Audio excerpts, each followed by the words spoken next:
Hello and welcome to this episode. It is sure to be educative, entertaining and exciting. And if you watch through to the end, I have a special gift for you. So please stick around.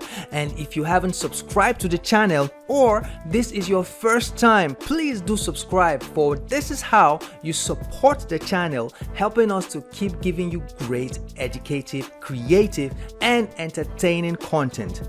And for today, these are what you will learn. I am sure you are excited already, so let's get it started.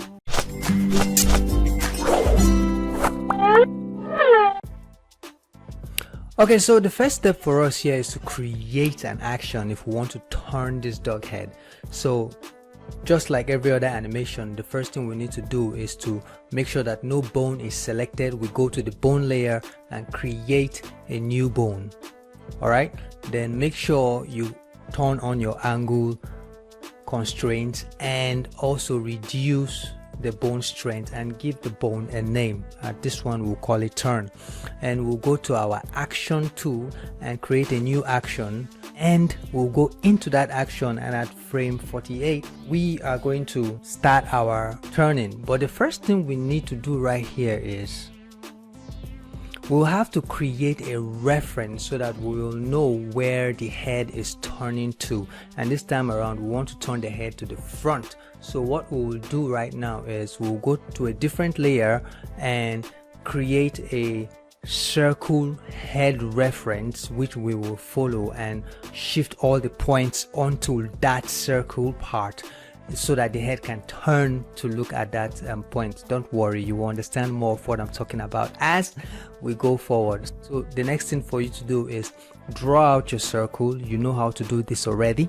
Draw out your circle and adjust it like this to fit where the head is turning to. Then you select it and remove the colored part. Now after doing that, you go back into your action and rotate your bone to whichever part you want it to be rotated, and you now start shifting the points to fit into the circle. That is, you adjust the points just like this, and you can see all the points are being moved into the circle and automatically the head has turned. Alright, now the next thing you want to do is the way the dog is rigged initially, or the way the dog was created. If you notice, we had only one eye and one nose, and you know, some things are still missing, but we will fix that as we go. So what you will do right here is you will go into the main layer,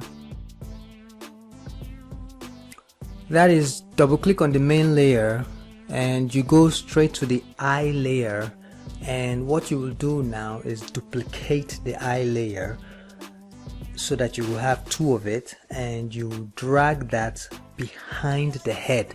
The reason you are doing this is because so that when the face is at the side view, we would not see the second eye, isn't it? So we double click back on the turn action that we have. We'll go back into that action, and what we'll do is we drag the eye out like this.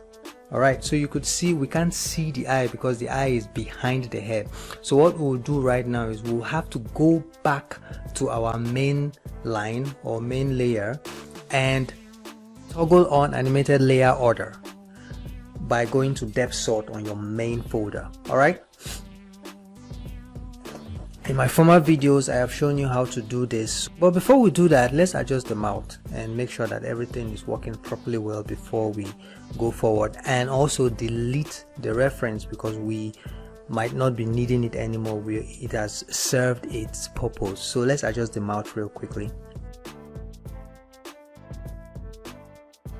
and now we'll double click on the main line and go and delete our circle that we have there, the reference circle that is, or you could just turn it off if yours is on a different layer.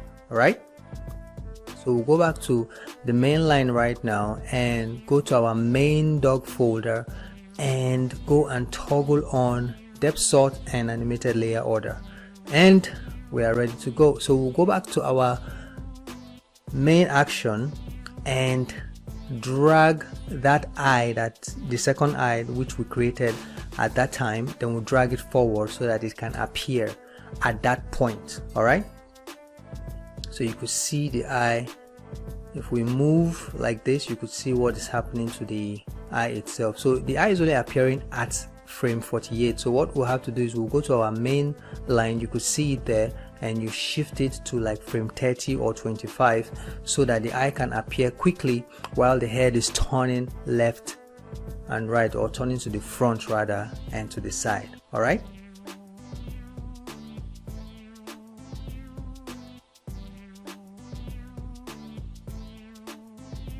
So you could see how it comes up and goes back, comes up and goes back, comes up and goes back. All right. So now the next thing for us to do is to adjust the ears.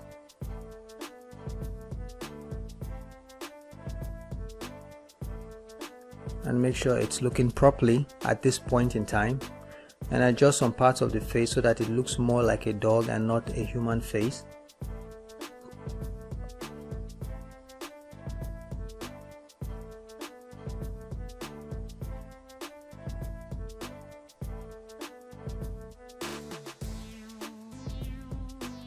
All right, that is done.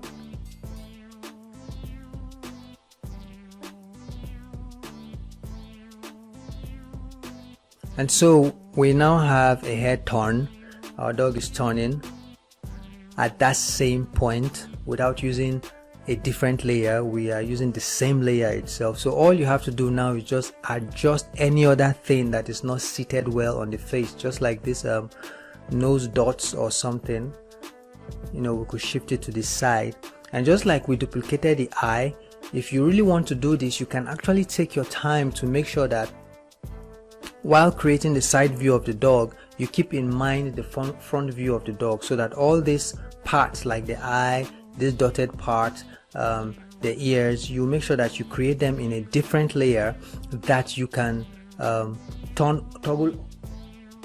toggle on and off whenever you want, so that while creating your face turn, it will be easy for you. And I hope you understand this tutorial properly, and I hope it's not that confusing to any of you. And since you have requested me doing the dog head turn, and I promised, and this is your dog head turn, I hope this is really educative and helpful to you guys. Remember, any questions you have, you can drop it and I will help you with that. So moving forward, at this point, when the dog turns to 45 degrees, what we have there is that the face is not well placed. So what we'll do right now is just readjust some of the points of that part so that it just looks much more better. And this is what you can do by yourself. You can go ahead and adjust it to perfection as you want. And as you can see, the only thing lacking on this dog is that point on the nose where it has a different color, this point right here. So you could see it, because it's attached to the face or the head, we can't really shift it. So while creating your character next time, I think it's something to always put at the back of your mind, that you want to turn the head. So most of the colors that you'll be adding to that character should be on different layers, or it is always better while creating a dog character or a human character, you have everything on totally different layers so that you can always adjust anything as you want. All right, so what we are doing right now is just to hide that part when the head turns, and it appears back when the head moves to the side, because for now that is the only thing we can do for the animation. And I hope this is helpful, and I hope you try it out and let me know what challenges you have at the end of the day. So make sure you do subscribe. All right, see you in the next video where I'll be showing you something really great also. Do have a blessed day and keep watching. If you have watched up until this point, I want to say congratulations, and I hope the video has been educative, entertaining and enlightening. Do drop a comment below if you have any questions, special requests or contributions. And as promised, here is your gift. Do check out the link in the description below to get it. Most importantly, subscribe and support the channel, and make sure you watch the next video to learn something new, and I will see you there.